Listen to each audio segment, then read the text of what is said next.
Yeah, okay, so I have a few things.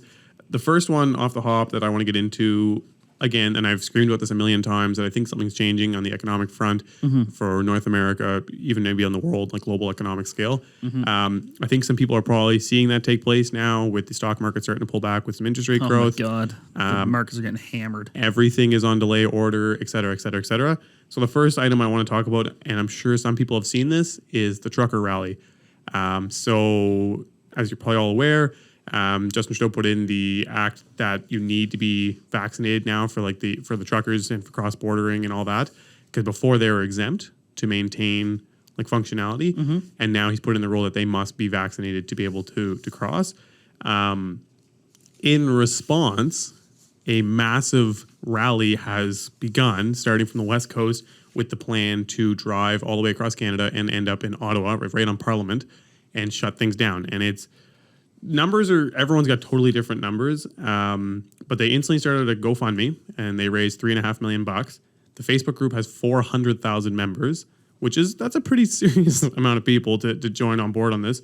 And now, like I said, they started in BC, and there's people lining the sides of the highways, like with support. So what's the ask? Like what's? And the ask is basically that they can operate without having to be vaccinated. So they're trying to say that they're the government is stepping on their freedom in a sense to be able to decide if they want to be vaccinated or not.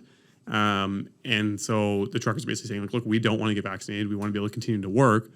So now that it's been mandated that they must be vaccinated, they're kind of stepping and fighting back. And there's actually a large population of truckers that are unvaccinated. I wonder what the correlation is there between people, because it seems higher than maybe other professions. And they have a logical argument where, like, we're the only person in the truck at the time, so why do we need to be vaccinated? And they have harder rigors because they have to cross so many borders. But it is weird that of all trades and industries, I feel like, and I've watched a little bit of stuff on this, the truckers have a really strong sense of like kind of being, I don't want to use the word free or freedom, but like that the open road, baby. Kind of, and right. But they're not tied to any certain location. A fair number of them don't necessarily own a house. Sometimes they might have maybe a small place in one like main location, but typically they don't spend much time there. So they kind of like feel like nomads almost, where they're free to kind of go everywhere, do everything. They can travel if they want to change their routes. They can do that kind of stuff. So I think they haven't really been limited by a lot of these items. And if anything, they've gotten some priority at the borders and some priority at some of those items for traveling.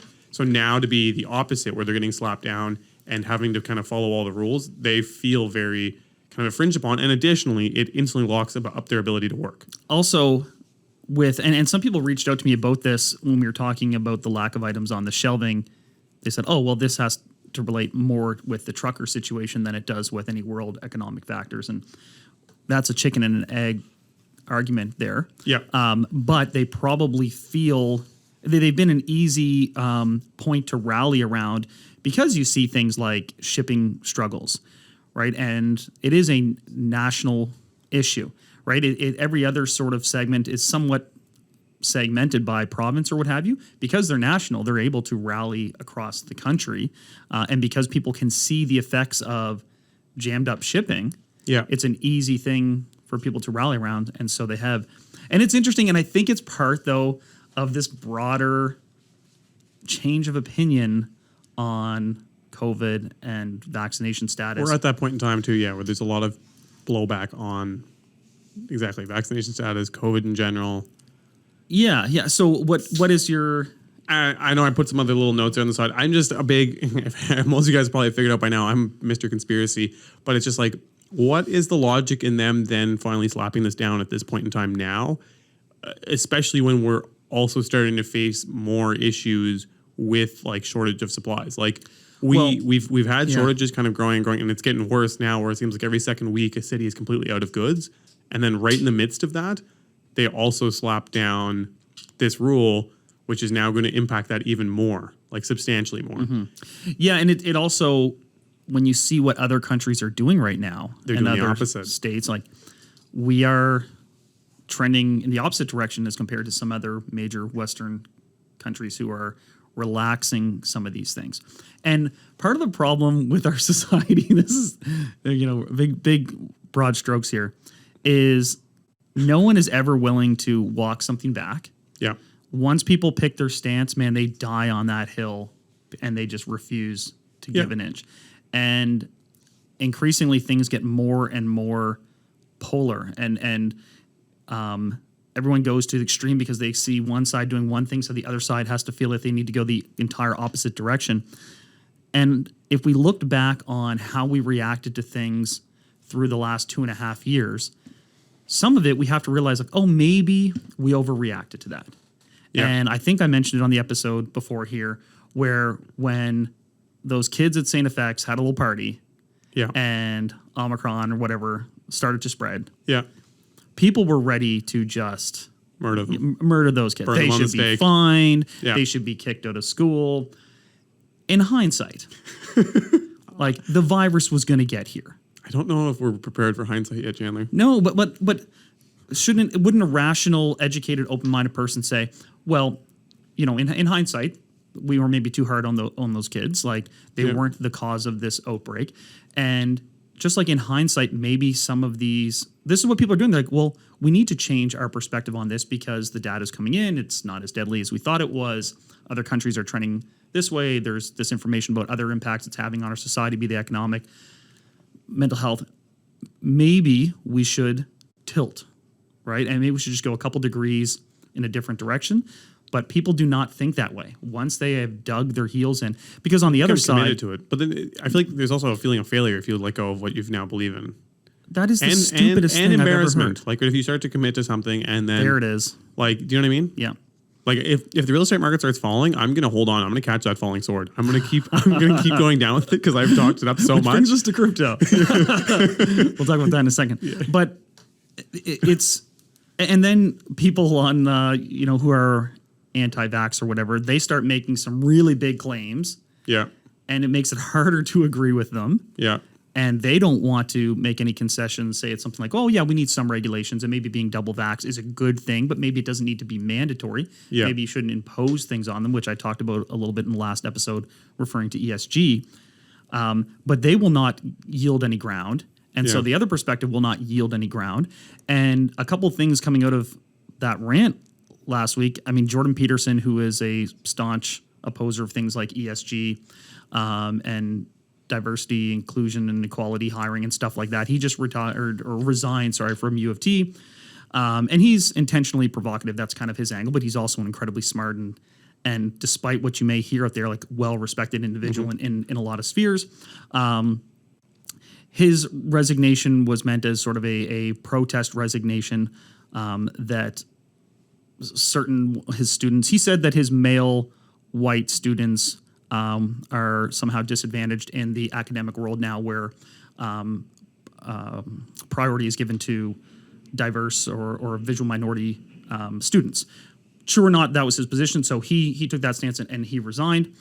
And then on the opposite end, and a friend sent this to me, down in Florida, they're passing this legislation because critical race theory is a highly contested thing down in the States. Yeah. And Florida is passing legislation that a teacher will not be able to teach anything that could make an individual student feel bad or guilty about their race, which people are saying, well, then you can't teach a lot of history, specifically all the crappy things white people did over the years. Yeah. Right. And, these polarities of, like, extreme wokeness that's rubbing people the wrong way. And then that sort of legislation, the vast majority of people are in the middle ground, but no one can ever concede anything. Like you say, it's a loud minority, I think, that pipes up in a lot of these items. On both sides. Yeah. In this specific thing, boil this all back to the trucker thing for a second. Like, I don't know that it's a loud minority. Like, with the truckers, it seems like there's actually a large percentage of them that are for this. Even, I think, some that are vaccinated are saying, like, they're just not interested in being a mandated requirement. Exactly. And there's a big difference, and no one has the nuance. No one pays attention to the nuance of what they're saying. Yeah. But anyway, so it's an interesting one. And I think, again, I'm actually taking this one fairly seriously in the sense of I'm like, maybe should buy a little bit of stuff because I don't want to be taking it seriously. Yeah. Big surprise. Yeah. I'm actually like, I like to be loosey goosey, but this is the one that I'm like, maybe it's worth packing a few things in the freezer. Cause I'm like, it could actually get to, like, before this was in, we were running out of stuff.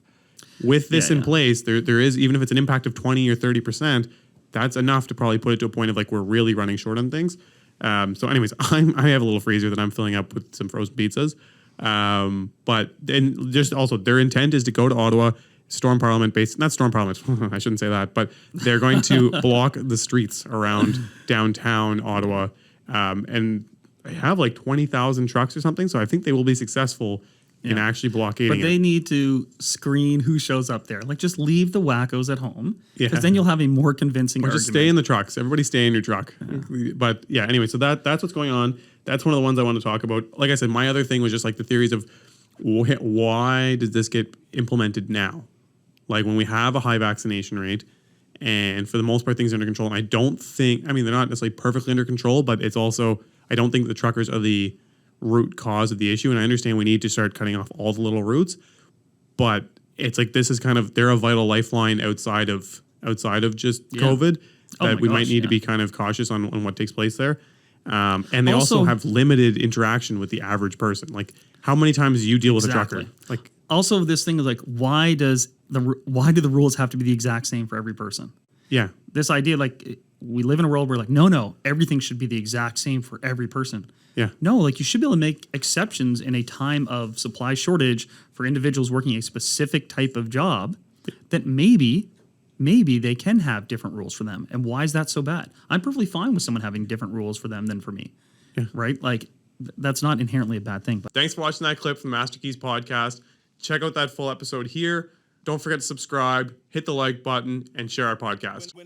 When I was broke, I had rich habits. When I was broke, I had rich habits.